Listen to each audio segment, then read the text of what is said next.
हम सब ये जानते हैं कि नोट सरकारी प्रिंटिंग प्रेसों में छपते हैं, लेकिन कितने नोट छापने हैं ये तय कैसे होता है? क्या इसके लिए कोई नियम है, कोई फॉर्मूला है? आखिर कौन तय करता है कि कितने नोट छापने? इन सवालों के उत्तर अगर आपको नहीं मालूम तो अंधेरे में हैं आप। अर्जेंटीना, जिम्बाब्वे और वेनेजुएला के साथ जो हुआ वो अमेरिका के साथ भी होने वाला है और भारत के साथ भी। जिस तरीके से वेनेजुएला जैसे देश ने एक सीमा से अधिक नोट छापकर अपने देश की इकोनॉमी को बर्बाद कर डाला, वो खतरनाक संकेत दे रहा है। उस देश में इन्फ्लेशन, महंगाई बेहद बढ़ गई है, वहां की करेंसी की कीमत बुरी तरह गिर गई है, कोई वैल्यू नहीं वहां के नोटों की अब।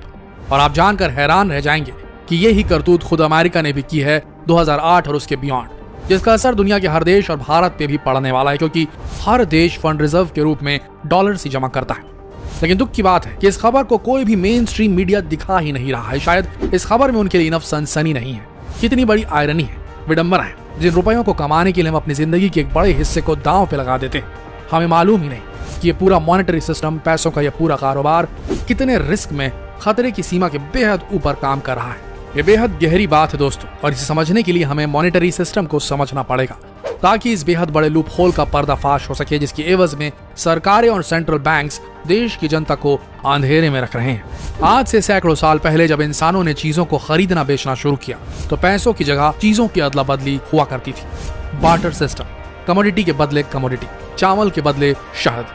उसके बाद ट्रेडिंग सिस्टम और ज्यादा एडवांस हुआ। चीजों को खरीदने के लिए मेटल्स इस्तेमाल किए जाने लगे, कॉपर, सिल्वर, गोल्ड। अलग अलग कालखंडों में अलग अलग चीजों को पैसों की तरह इस्तेमाल किया गया। फिर आया वो वक्त जब राजा महाराजों और दुनिया भर की रियासतों ने तय किया खुद के सिक्कों का चलन चलाना। उन सिक्कों की एक खासियत हुआ करती थी कि एक सिक्का अगर सोने का है तो उसकी वैल्यू उतनी ही होती थी जितना सोना उसमें इस्तेमाल किया जाता। यानी कि 100 के सिक्के में 100 रुपए का सोना हुआ करता था, एग्जाम्पल के रूप में। लेकिन फिर शुरू हुआ पावर का खेल। राजा महाराजा जानते थे कि उनके पास सोना सीमित है। अगर सोने का कोई भंडार मिल जाता या युद्ध में लूटा हुआ सोना मिल जाता, तब तक सब कुछ ठीक चलता। लेकिन अगर ऐसा नहीं होता तो सिक्कों की कमी हो जाती। इसलिए राजों महाराजों ने शुरू की मिलावट। सिक्के पे 100 रुपए लिखे होते, लेकिन सोना 50 रुपए का होता, एग्जाम्पल के लिए। ये बैड मनी थी, और जब बैड मनी सिस्टम में आ जाती है तो ये गुड मनी को सिस्टम से बाहर कर देती है। ये ग्रिशम्स लॉ ने पहले ही बता दिया है। और ये सिस्टम भी कोलैप्स हो गया, क्योंकि लोगों का बिलीफ इशूइंग अथॉरिटी यानी कि राजा महाराजाओं से उड़ गया था। और फिर आई आज की करेंसी, मॉडर्न मनी। हर देश अपने नोट, अपनी करेंसी छापने लगा। यह मॉनेटरी सिस्टम स्टेबल था, इजी टू यूज था और सही चल रहा था। उस वक्त नोट छापने का एक कॉमन रूल हुआ करता था, जो हर डेवलप्ड कंट्री और डेवलपिंग कंट्री इस्तेमाल करती थी। नोट उतने ही छापे जाते जितनी ट्रेजरी में सोना होता। एग्जाम्पल के लिए अगर किसी सरकार के पास 1 टन सोना होता तो सिर्फ 1 टन सोने की वैल्यू के जितने नोट करेंसी छाप सकती थी, उससे ज्यादा नहीं। इस मॉनेटरी सिस्टम में करेंसी कन्वर्टेबल थी। भारत समेत अमेरिका जैसे हर बड़े देश में यही सिस्टम चलता था। लेकिन फिर आया अमेरिकी राष्ट्रपति रिचर्ड निक्सन का 1971 वाला बड़ा फैसला, जिसने कन्वर्टेबल मनी को नॉन कन्वर्टेबल कर दिया। यानी कि अब अमेरिकी सरकार को अपने फेडरल रिजर्व्स में नोटों के बराबर का सोना रखने की बाध्यता खत्म कर दी गई। यानी सोना चाहे कितना भी हो सरकार की ट्रेजरी में, लेकिन सरकार और सेंट्रल बैंक अथॉरिटी, अमेरिका के केस में फेडरल रिजर्व, ये जितनी मर्जी चाहे नोट छाप सकते थे। अब डॉलर की वैल्यू सोने से कनेक्टेड नहीं थी। अमेरिकन मॉनेटरी सिस्टम अब फ्लोटिंग सिस्टम बन चुका था। और धीरे धीरे अमेरिका की देखा देखी, और चूंकि डॉलर को स्टैंडर्ड माना जाता था और दुनिया के बाकी देश भी डॉलर को एक्सचेंज रेट का मानक मानते थे, इसलिए सारे देश देर सवेर इसी फ्लोटिंग मॉनेटरी सिस्टम के अधीन आ गए। भारत ने सिस्टम को 1993 में अपना लिया। अब इस नए मॉडर्न मॉनेटरी सिस्टम में नोट छापने की कोई सीमा किसी नियम से बंधी हुई नहीं थी। सरकारें और सेंट्रल बैंक अथॉरिटीज चाहती तो जितने मर्जी चाहे नोट छाप सकती थी। लेकिन मनी की एक प्रैक्टिकल परिभाषा है, इट शुड बी स्कार्स। पैसे हमेशा कम होने चाहिए, नहीं तो कोई मेहनत नहीं करेगा। आपने वो कहावत तो सुनी होगी, पैसे पेड़ पर नहीं उगते। फर्ज कीजिए अगर पैसे जरूरत से ज्यादा छाप दिए जाए तो पैसे फिर सभी के पास होंगे, तो कोई काम क्यों करेगा? अगर पैसों का पेड़ उगाए तो किसान खेत में मेहनत कर अनाज क्यों उगाएगा? वो तो पैसे उगाएगा। और जब सबके पास भरपूर पैसे होंगे तो फिर खेतों में मेहनत कर अनाज कौन उगाना चाहेगा? पैसा सबके पास होगा लेकिन अनाज नहीं। और फिर सप्लाई एंड डिमांड रूल के आधार पर जिस चीज की कम सप्लाई होगी उसकी वैल्यू बढ़ जाएगी। यानी अनाज की ज्यादा और रुपए की कम। इसे डीवैल्यूएशन ऑफ मनी कहा जाता है, जब करेंसी की परचेसिंग पावर घट जाती है, महंगाई बढ़ जाती है, इन्फ्लेशन बढ़ जाता है। इसीलिए सरकारें एक सीमा से ज्यादा नोट नहीं छापती। और जिन देशों ने, जिन सरकारों ने ऐसा किया, उनकी करेंसी का आज कोई मोल नहीं। और साथ ही उन देशों में महंगाई ऊंचाई की हर सीमा पार कर चुकी है। एग्जाम्पल के लिए वेनेजुएला, अर्जेंटीना और जिम्बाब्वे, जहां के नोटों की लोग टोपियां बना रहे हैं, उन पर पेंटिंग कर रहे हैं क्योंकि करेंसी का कोई मोल ही नहीं रहा। इसलिए कितनी करेंसी छापनी होगी एक देश के लिए उस देश की सरकार नहीं बल्कि सेंट्रल बैंक अथॉरिटीज तय करती। जैसे अमेरिका में फेडरल रिजर्व और भारत में RBI। ये सेंट्रल बैंक अथॉरिटीज सरकारों से ज्यादा बड़ा प्रभाव रखती है, क्योंकि अगर सरकारों के हाथ में डिसीजन छोड़ दिया जाए तो चुनावी कैंपेनों में किए गए अपने वादों को पूरा करने के चक्कर में ये सरकारें एक्स्ट्रा नोट छाप सकती हैं, युद्ध लड़ने के लिए फंड रेज कर सकती हैं, और इससे न सिर्फ देश में इन्फ्लेशन बढ़ जाएगी, महंगाई बढ़ जाएगी, बल्कि हिंसा भी भड़क सकती है। इसीलिए कितने नोट छापने हैं ये सेंट्रल बैंक अथॉरिटीज तय करती हैं। सरकार इसमें दखल दे सकती है इमरजेंसी सिचुएशंस में, लेकिन सीधे तौर पे नहीं। अब यहाँ एक बहुत बड़ा कैच है, बहुत बड़ा लूप होल है।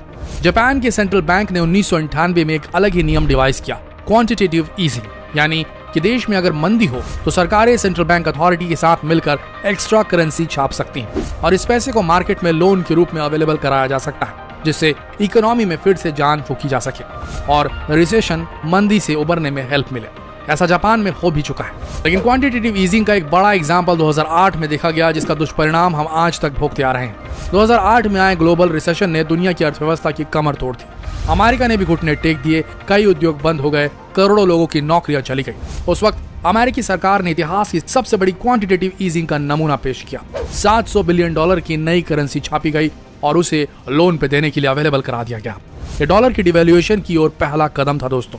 लेकिन उन $700 बिलियन से ऐसा माहौल बना कि मंदी के दिनों में भी स्टॉक मार्केट ऊंचाइयां छूने लगा। लेकिन ये $700 बिलियन वो रकम थी जो एग्जिस्ट ही नहीं करती थी, ये जस्ट प्रिंट की गई थी। कायदे से ये रियल मनी नहीं थी। आशा ये की जा रही थी कि इन $700 बिलियन से इकोनॉमी को बूस्ट मिलेगा, लेकिन ऑलरेडी डूब चुके उद्योगों और कंपनीज को सिर्फ पैसों के सहारे नहीं उठाया जा सकता। वो 2008 था और आज 2020। तब से अब तक कई साइकिल्स इस क्वांटिटेटिव ईजिंग के चल चुके हैं और चल रहे हैं अमेरिका में, और इसका असर पूरी दुनिया पर पड़ता है, क्योंकि डॉलर एक्सचेंज करेंसी है दुनिया के लगभग हर देश के लिए। ये कितना खतरनाक है ये हम आपको बताते हैं। अमेरिका वही कर रहा है जो वेनेजुएला ने किया, बस अपनी स्ट्रॉन्ग फाइनेंशियल कंडीशन की वजह से। असर उन्हें कुछ देर बाद समझ आएगा, और ऐसा ही भारत में भी हो रहा है। अगर ना हो रहा होता तो इन्फ्लेशन, महंगाई साल दर साल नहीं बढ़ती। महंगाई बढ़ रही है, इसका मतलब रुपयों की परचेसिंग पावर कम हो रही है और इन्फ्लेशन बढ़ रही है।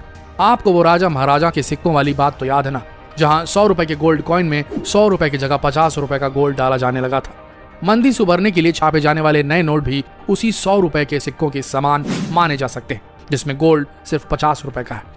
और अब हम उस एरा में आ चुके हैं जहां मॉडर्न मॉनेटरी सिस्टम फेल होने की कगार पर है, और 2008 में पड़ी वैश्विक मंदी से शायद पहले ही विश्व की अर्थव्यवस्था लाइफ सपोर्ट पर चली गई, जो 2020 में और ज्यादा दयनीय हो चुकी है। जानकारों का मानना है कि आने वाले कुछ दशकों में ये पूरा करेंसी वाला मॉनेटरी सिस्टम फेल हो जाएगा। डॉलर बुरी तरह लुढ़क सकता है और रुपया औंधे मुंह गिर सकता है, महंगाई आसमान छू सकती है। तो आखिर इसका उपाय क्या है? इकोनॉमिस्ट की माने तो crypto currency modern monetary system को क्रैश करने से बचा सकती है। ड्यूश बैंक, दुनिया की एक रेप्यूटेड नामी गिरामी फाइनेंशियल कंपनी का कहना है कि आने वाले दशक में करंट मॉनेटरी सिस्टम में मौजूद करेंसी को क्रिप्टो करेंसी पूरी तरीके से रिप्लेस कर देगी। क्रिप्टो करेंसी ही वो आखिरी चीज है जो विश्व की अर्थव्यवस्था को बचा सकती है। हम बताते हैं क्यों। Crypto currency digital virtual form of money. खासियत यह है कि करेंसी मिलिट्री लेवल इंक्रिप्शन से एनकोडेड होती है, जिसे क्रिप्टोग्राफी कहा जाता है। इसलिए क्रिप्टो करेंसी को ना तो डुप्लीकेट किया जा सकता है और ना ही इसे डबल यूज किया जा सकता है, यानी कि गवर्नमेंट अगर चाहे तो भी नई करेंसी नहीं छाप सकती। इसीलिए इन्फ्लेशन यानी कि महंगाई पे रोक लगाई जा सकती है। साथ ही आप ये नहीं जान सकते कि एक नोट जो करेंसी होती है जो हम इस्तेमाल करते हैं वो किन किन हाथों से गुजर के आया है, या हम ये भी नहीं जान सकते जो डिजिटल मनी आजकल हम ऑनलाइन ट्रांजैक्शन के लिए यूज करते हैं उसकी ट्रांजैक्शन हिस्ट्री को भी हम ट्रैक नहीं कर सकते। लेकिन क्रिप्टो करेंसी की एक एक ट्रांजैक्शन हिस्ट्री सेव होती है, तो इसके ट्रांजैक्शन हिस्ट्री को फोर्ज करना, फेक करना इम्पॉसिबल हो जाता है। क्रिप्टो करेंसी ब्लॉकचेन टेक्नोलॉजी से बनी वो करेंसी है जो ये सुनिश्चित कर सकती है कि विश्व की अर्थव्यवस्था फाइनली गवर्नमेंट और सेंट्रल बैंक अथॉरिटीज के प्रभाव से पूरी तरह इंडिपेंडेंट हो जाए। और ये आम लोगों के लिए बेहद बड़ी खुशखबरी होगी दोस्तों। क्रिप्टो करेंसी ही भविष्य है और हाल ही में इस पे लगा बैन हट चुका है भारत में भी। अब क्रिप्टो करेंसी और उसकी ट्रेडिंग लीगल है। आने वाला समय क्रिप्टो करेंसी का ही होने वाला है, और क्रिप्टो करेंसी ही वो करेंसी है जो जब यूज आएगी तो गरीब भी अमीर होने का सपना देख पाएगा। ये कैसे होगा, इस पे एक डिटेल्ड वीडियो हम फिर बनाएंगे। लेकिन अभी क्रिप्टो करेंसी की एक मेजर करेंसी बिटकॉइन अपने ऑल टाइम हाई को छू रहा है। एक बिटकॉइन की वैल्यू $24,000 से भी ऊपर जा चुकी है। याद रखिए, क्रिप्टो करेंसी की सप्लाई आज कम है और डिमांड में बढ़त देखी जा रही है। तो इन्वेस्टमेंट के लिए क्रिप्टो करेंसी एक बेहतरीन ऑप्शन है इन्वेस्टर्स के लिए और आम जनता के लिए भी। उम्मीद करते हैं दोस्तों आपको ये वीडियो जरूर पसंद आई होगी। इसी तरह के और वीडियो देखने के लिए कृपया हमारे चैनल को जरूर सब्सक्राइब कीजिएगा। मिलते हैं अगले वीडियो में, तब तक के लिए आप सबका इस वीडियो के अंत तक बनने के लिए दिल से धन्यवाद।